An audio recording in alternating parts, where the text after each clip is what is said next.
बड़ा ही अनुपम दृश्य है। भगवान मारुति नंदन यहाँ पर नर्मदा जी के किनारे विराजमान है। भगवान शंकर के मंदिर के पास में ही मारुति नंदन यहाँ पर पहरेदार के रूप में स्थित हैं। ये देखिए, यहाँ पर भगवान गणपति जी रिद्धि और सिद्धि के साथ में विराजमान हैं। कहते हैं कि भगवान गणपति बुद्धि, विद्या और शांति के प्रदाता हैं। जब भी हम मंदिर प्रवेश करते हैं अथवा देवताओं का पूजन और अर्चन करते हैं तो सर्वप्रथम भगवान गणेश जी की पूजा होती है। यह सिद्धेश्वर धाम मंदिर पूर्ण रूप से वास्तु के अनुरूप बनाया गया है। मंदिर के प्रवेश द्वार पे ही, जैसे कि हमने पहले बताया, कि पहरेदार के रूप में हनुमान जी विराजमान हैं और हनुमान जी के मंदिर के पास ही फिर भगवान गणपति जी का मंदिर है। इसके बाद में हम आपको भगवान सिद्धेश्वर के दर्शन करवाने वाले हैं। यह देखिए, भगवान सिद्धेश्वर के मंदिर का मुख्य प्रवेश द्वार है। मुख्य प्रवेश द्वार के ऊपर कितनी सुंदर कलाकृति की गई है। इस मंदिर के निर्माण करने वाले जो कारीगर हैं, उनकी पुरातन शिल्प कला को देखिए कि कितनी बारीकी से मूर्तियों को भाव के साथ में उकेरा गया है। यहाँ प्रवेश द्वार पर भी सामने भगवान गणेश जी का श्री विग्रह अंकित है। ये देखिए, यहाँ पर माता नर्मदा जी के परिक्रमावासी विराजे हुए हैं। बाबा नर्मदे हर। बाबा, आप अपना शुभ नाम रहना नहीं, अपना शुभ नाम क्या है? मेरा शुभ नाम है विष्णु प्रसाद यादव। विष्णु प्रसाद जी। हाँ, गुजर। अच्छा, तो भगवान जी आप माता जी की परिक्रमा में हैं? परिक्रमा करके आ गए हैं जी। अब यहीं रह रहे हैं, पिघलेश्वर मंदिर में सेवा दे रहे हैं। अच्छा, हाँ। और यहीं माता जी का जलपान करते हैं, उनकी सेवा करते हैं और आनंद करते हैं। जी। बाबा, अपना शुभ नाम? हल्के बाबा। हल्के बाबा। हाँ। आप भी यहीं निवास करते हैं अथवा परिक्रमा में हैं? परिक्रमा हो गई पूरी, नर्मदा की आरती पूजा करते हैं। अच्छा, माता जी की सेवा करते हैं और माता जी की सेवा करते हुए भक्ति लाभ लेते हैं। नर्मदे हर, नर्मदे हर, नर्मदे हर।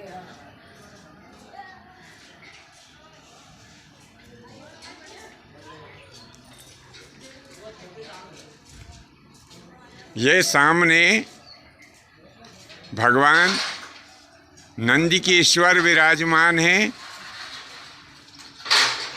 बड़ी अद्भुत प्रतिमा है भगवान नंदिकेश्वर की।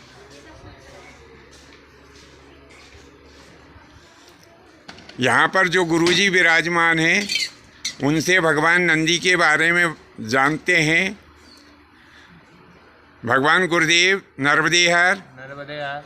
भगवान जी, ये जो भगवान नंदी का श्री विग्रह है, इनके बारे में थोड़ा सा बताइए आप हमको। इसके बारे में तो हमको नहीं पता जी। मंदिर के बारे में पता है। जी, मंदिर के बारे में पता है। जी, मंदिर के बारे में बताइए थोड़ा। 5,500 वर्ष हो गए मंदिर को। जी। ये कौरव पांडव का हाथ का है। अच्छा, कौरव पांडवों के हाथ का है। यानी द्वापर युग का है ये मंदिर। वाह वाह वाह। जी जी। अच्छा, यहाँ नंदिकेश्वर के यहाँ लोग बाग मनोकामना करते हैं, तो वो किस प्रकार से करते हैं मनोकामना? गुप्त होती है, हाथ मन में बोल के होती है। मन में बोलते हैं। हाँ, मन में बोलते हैं, कान हाँ, में। मैंने ऐसा सुना है कि भगवान नंदी के यहाँ यदि कोई भक्त अपनी मनोकामना पूर्ण कराना चाहता है तो वह भगवान नंदी के कान में अपनी मनोकामना बोलते हैं और कुछ समय पश्चात भगवान नंदी की कृपा से उनकी मनोकामना अवश्य ही पूर्ण हो जाती है। इस मंदिर का जो शिल्प है वह वास्तव में बड़ा ही अद्वितीय है। यह भगवान भोले की प्रतिमा है। इनके सिर के ऊपर नागों का मुकुट है, हाथ में डमरू है और एक हाथ में कपाल है। मंदिर को ऐसा सुंदर शिल्प दिया है कि आप किसी भी यहाँ की जो निर्माण शैली है उसे देखेंगे तो प्रत्येक पत्थर में आपको कोई ना कोई मूर्ति का दर्शन अवश्य ही होगा। ये देखिए, नीचे से ऊपर तक जहाँ तक भी दृष्टि जाती है, मंदिर की ऊंचाई भी बड़ी काफ़ी है।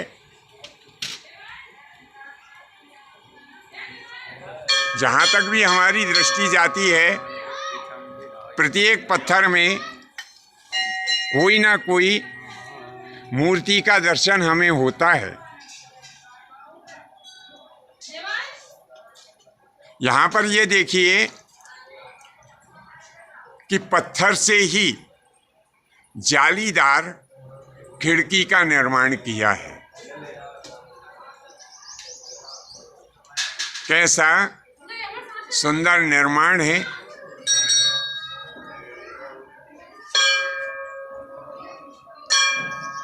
कहते हैं यह मंदिर द्वापर युग का है।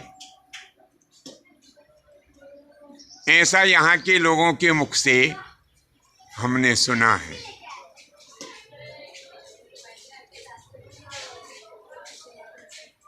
मैं इसके आसपास के प्रत्येक भाग को इसलिए आप लोगों को दिखा रहा हूँ कि कोई भाग ऐसा ना छूटे कि जिसका आप दर्शन ना कर सकें।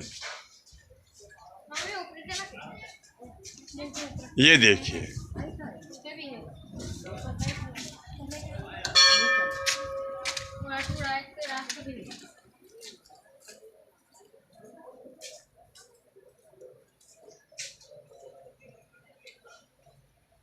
कैसा सुंदर निर्माण किया है। इस मंदिर के निर्माण करने वाले उस पाषाण शिल्पी को मैं शत शत नमन करता हूँ कि जिसने अपनी संपूर्ण कला इन पत्थरों में उकेर करके यहाँ पर रख दी है। आप जिस मूर्ति का अवलोकन करेंगे आपको वह मूर्ति जीवंत और ऐसी मालूम पड़ेगी कि अब बस थोड़ी ही देर में मूर्ति बोलने ही वाली है। कहते हैं एक लोक किंवदंती के अनुसार कि यहाँ पर 3 शिवलिंग हैं। ये जो ऊपर का शिखर आप देख रहे हैं, हालांकि मैं कभी ऊपर गया तो नहीं हूँ, लेकिन ऐसा लोगों के मुंह से हमने सुना है कि ऊपर का जो शिखर है वहाँ पर भी एक शिवलिंग है जिसे ओंकारेश्वर कहा जाता है। दूसरा शिवलिंग बीच में है जिसका हम सभी लोग दर्शन करते हैं। इस शिवलिंग को सिद्धेश्वर शिवलिंग कहा जाता है। कहते हैं यहाँ पर मांगी गई प्रत्येक मुराद मनुष्य की अवश्य पूरी होती है। उसके बारे में ऐसा नेम बताया जाता है कि जिस प्राणी को जो भी मनोकामना करनी हो वो यहाँ आकर के इस प्रकार का ये उल्टा साथिया बना देते हैं। जब उनकी मनोकामना पूर्ण हो जाती है तो फिर आकर के उस साथिये को सीधा किया जाता है। यही इस स्थान की महिमा है। इतने वर्ष बीत जाने के पश्चात भी अब कोई गारंटी से तो ये नहीं कह सकता कि इस मंदिर को बने हुए निश्चित इतना समय हो ही गया है, लेकिन लोक मान्यता के अनुसार यह मंदिर 5000 वर्ष पुराना है और 5000 वर्ष पुराना मंदिर होने के बाद भी आज भी इसके जो पाषाण खंड हैं वो ऐसे लगे हुए हैं जैसे मान लो मंदिर को कल ही बनाया गया हो।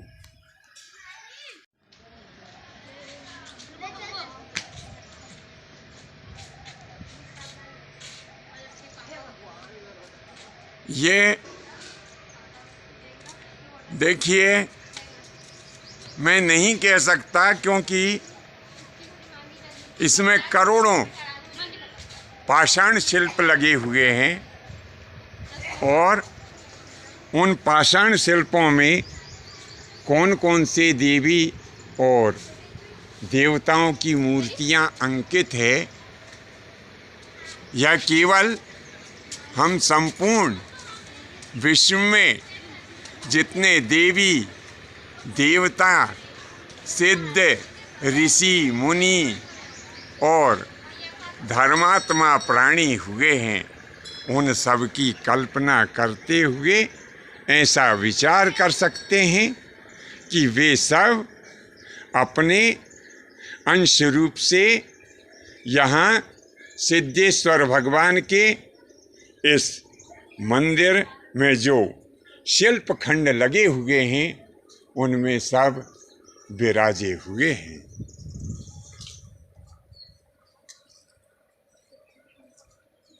आप अनेक तीर्थों में गए होंगे, बड़े से बड़े कई मंदिरों के आपने दर्शन किए होंगे, लेकिन यदि आपको कभी समय मिले तो मध्य प्रदेश के देवास जिले में माता नर्मदा जी के पुण्य तट के ऊपर नेवावर नाम के ग्राम में यह प्रसिद्ध सिद्धेश्वर शिव मंदिर स्थित है।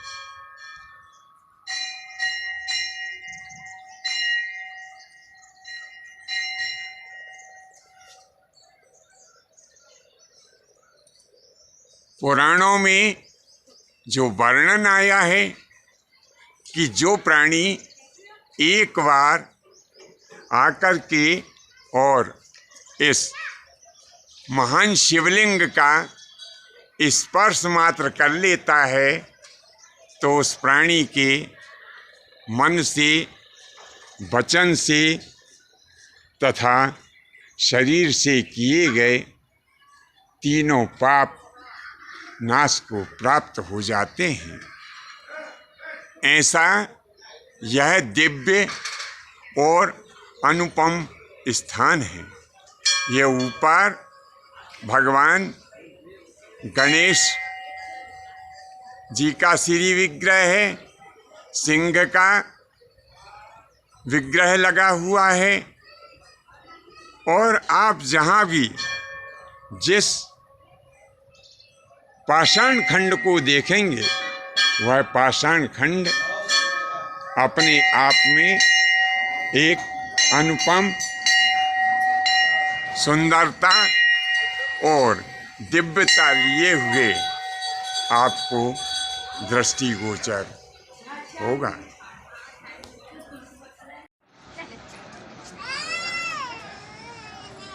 इस मंदिर का दर्शन करने के लिए देश और देश से भी बाहर के जो तीर्थ यात्री हैं वो यहाँ पर दर्शन करने के लिए आते हैं और पुण्य लाभ अर्जित करते हैं। मनुष्य के ऊपर कोई भी ग्रह हो, किसी भी प्रकार की परेशानी हो, लोक मान्यता ऐसी है कि भगवान सिद्धनाथ के दर्शन, पूजन और स्पर्श से वह उसकी सारी समस्या दूर हो जाती है।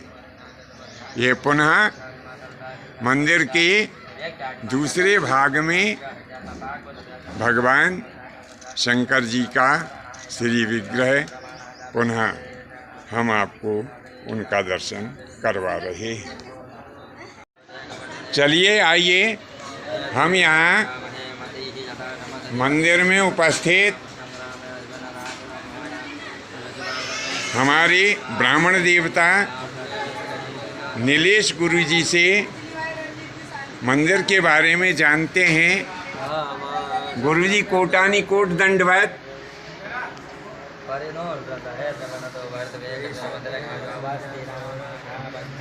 भगवान जी कृपा करके आप मंदिर के बारे में थोड़ा हमारे भक्तों को बताने का कष्ट करें।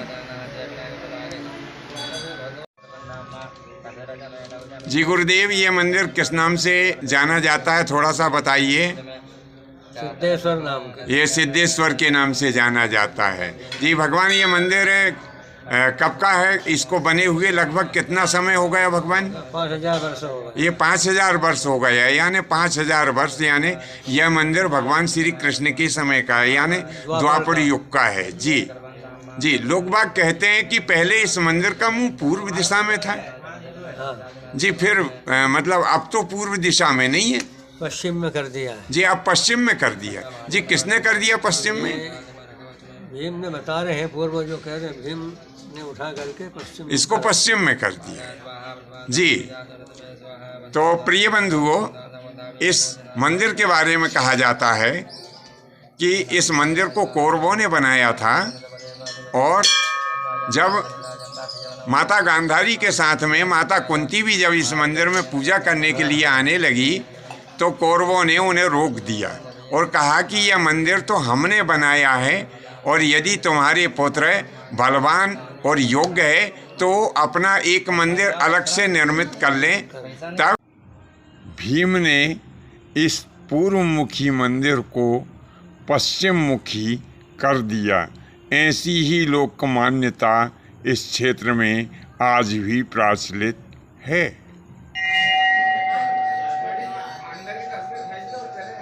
अब ये अंदर का, मंदिर के भीतर का दृश्य आप देखिए। ये बड़ा ही सुंदर गुंबद बना हुआ है। इस मंदिर के निर्माण करने वाले शिल्पी ने अपनी सारी योग्यता, सारी मेहनत, सारी विद्या और गुरु से प्राप्त सारे गुण उसने इस मंदिर को समर्पित कर दिए हैं। ऐसे उन महान शिल्पी के श्री चरणों में मेरा कोटानी कोट दंडवत प्रणाम है।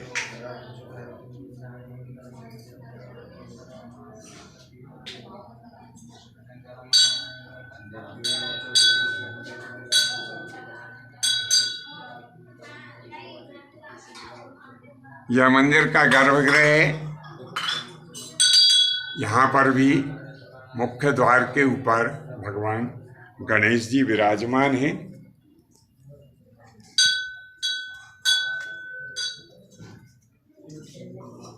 और अब हम आपको भगवान सिद्धेश्वर का जो प्रमुख लिंग है उसके दर्शन करवाने जा रहे हैं। बंधुओं, जब भी आप कभी मध्य प्रदेश की यात्रा करें, देवास जिले की यात्रा करें, तो एक बार यह सिद्धेश्वर धाम अवश्य पधार कर और भगवान सिद्धनाथ के दर्शन कर पुण्य लाभ अर्जित करें। कहते हैं कि जब हम मंदिर दर्शन को जाएं तो जो पुजारी महोदय है उनके चरण दंडवत अवश्य ही करना चाहिए, क्योंकि जब तक हम उपस्थित पुजारी के चरण दंडवत नहीं करते हैं तब तक देवता की पूजा स्वीकार नहीं होती है।